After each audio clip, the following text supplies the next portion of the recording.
Hey everyone, long time no see, so I'm back. So lots of things been going on. Actually, Nikki and I went down to Arizona and did some video shooting for the video Pink Umbrellas. We're really excited about that.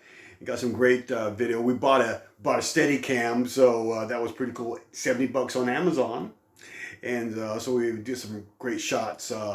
Location stuff going on there. So we're about done with the video. So you guys will see it in the next couple, 2 or 3 weeks, I hope. Then just got busy at work and did a couple shows, Nick and I as a duo. So things have been going well. So now I'm back to the real world, so to speak. So anyway, we're going to get right to it. This is chapter 30, and it's the winter of 1977.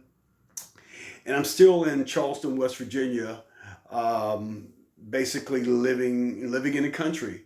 So Joe, if you remember, Joe and his brother, I was not in the best circumstances with them at the time. You know, you would think there'd be tons of musicians there to play with in West Virginia, you know, country people.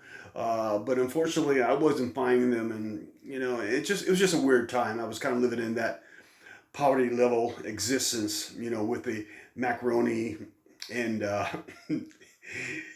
Minute Maid orange juice. You remember that chapter? So anyway, one of the weirdest things that happened during that time was after I left Joe's house, I moved in with this couple that had been dating for about a year or so, and during the time I was there, they decided, you know, to get married. So they got married, and you know, the thing about some couples is that, you know, after they get married, they go through this change where, you know, they have this sense of entitlement. You know, I guess they figure, oh yeah, I'm gonna be with this person for the rest of my life, so I can, you know, do whatever I want. But at one point after getting married, Steve got really emotionally and physically abusive with his wife. I'm sorry, I can't remember what her name was, but got really being a jerk. And so, and of course, I wrote a song about it. You know, it's a very song-worthy experience, that's for sure. So, anyway, I remember this one time, went out camping. It was me, Steve, and his wife, and another couple went out camping, and we decided to camp near this small lake. And so, unfortunately, Steve got really drunk, and he and his wife got into this big fight. So, the Steve and his wife had these two beautiful dogs, and so what ended up happening was that, like I said, Steve got drunk, and for some reason, he took one of the dogs by the leash, okay, and was hanging the dog up over the shallow part of the lake. Just in the dog's like dangling, you know, going, you know, and not being able to breathe. He's holding it up, you know, and saying, "I'm gonna kill this dog." You know, it's just like we're all going, "Crap."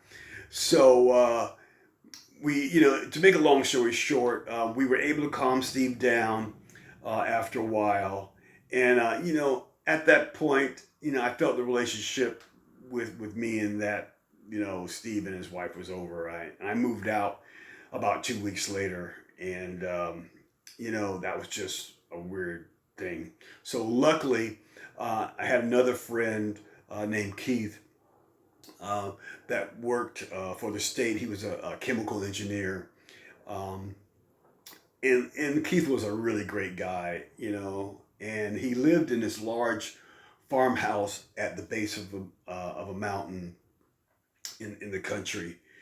So totally, you know, it was a beautiful place, totally beautiful place. And so Keith also had two girls living with him. One was named Melody, and the other one was named Connie.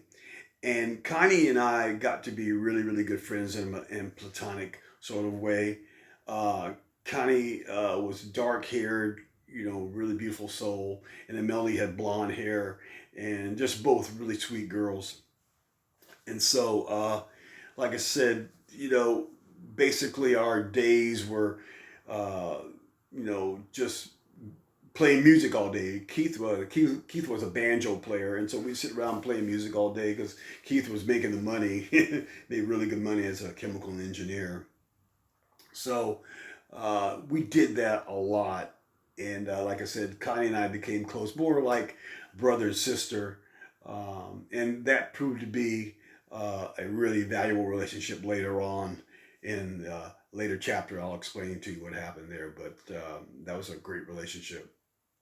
So while I was living with Keith, I had a really, really bad skateboard accident. And, it was something really stupid, idiot boy, on a skateboard. I think it was about 19 or 20 at this time. And, you know, when you're that age, you do really stupid shit. So, kind of set up the scenario. Near the farmhouse where we lived, there was this big hill, and I got this bright idea that I was going to take the skateboard and slalom down the hill. Okay, and so Keith and Melody Connie followed me in a 1970 Chevrolet Vega. So you guys remember that car? Those cars were just not good products of Chevrolet. They end up burning a lot of oil, and they lasted for about 2 years until they discontinued or something like that. But anyway, so we ended up getting into the car and driving to the location of the disaster, right? So what I did was I started at the top of the hill and I started slaloming down the hill, right? And so at one point I realized I was just going a little bit too fast, and the board started wobbling like that, and I'm on top of it. And so I'm thinking like, oh crap, this is not going well. And I said, okay, well, maybe I could go for go toward the shoulder of the road, which was, a grassy knoll. So I hit it for the shoulder of the road and rolled this way on my arms. And like I said, my friends, were in front of me, so they saw the whole thing happening, behind them. And so, I got up, and for the first minute or two, I was fine. I just figured, everything was great. And then about 3 minutes into it, my shoulder started throbbing.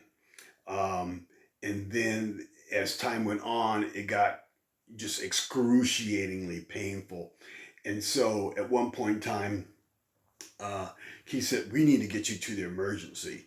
So they packed me into the back of the Vega. It was a hatchback, I believe. Packed me to the back of the Vega, and I'm lying face down in the back of the Vega. They took me to the hospital. And it's funny, I don't remember anything about that situation after they laid me down in the back of the Vega. I must have just passed out from the pain. They obviously did something to me. They did some surgery or something. I don't know what they did, but that whole thing was a blur. I have no idea what happened. I never got a bill for it, so I assume that Keith paid for it. And just let you know, I still have a reminder of that little skateboard accident. I'll show you here. I have, you can see kind of my shoulders kind of elevated, a little bump. There you go, a little bump right there. So I think my shoulder may have got dislocated, just a little bump there. So boys and girls, don't do skateboarding on asphalt. Just saying. Anyway, folks, that's it for today. I hope, you're having a good day, and it's great to be back and sharing stories with you. We've got a few more to go, and so have a great Friday, and I'll see you next time. Bye.